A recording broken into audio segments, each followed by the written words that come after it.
নামে মুসলমান না হয়ে কামে মুসলমান হওয়া দরকার। কথাটা বলার পিছনে যথেষ্ট কারণ রয়েছে। আজ থেকে 300 বা 350 বছর বা 400 বছর পূর্বে এই যে দেখতে পাচ্ছেন এই মসজিদটি নির্মাণ করা হয়েছে ফেনী জেলার ছাগলনাইয়া উপজেলার সাতগাজী ভুঁইয়া মসজিদ। এটি প্রত্নতাত্ত্বিক নিদর্শন এটি।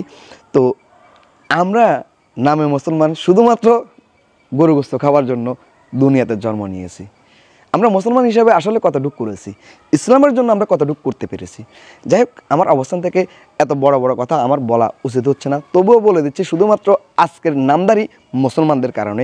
তাদের আচরণ, ছদ্মবেশ, মুখে বড় বড় দাড়ি, সাদা পোশাক, তবুও ইসলামের ছিটেফোঁটা তাদের মধ্যে নেই। তাদের মনের ভিতরে শুধুমাত্র বিষ আর বিষ, শুধুমাত্র খাই আর খাই। এটা নিয়ে তাদের জগৎ সংসার। নিজে খেয়ে পড়ে বেঁচে থাকতে পারবো, নিজের সন্তানদের জন্য অট্টালিকা গড়ে যেতে পারবো, ইসলামের জন্য কিছুই করা দরকার নেই, এরকম মনোভাব নিয়ে চলতেছে আমাদের মুসলমানরা।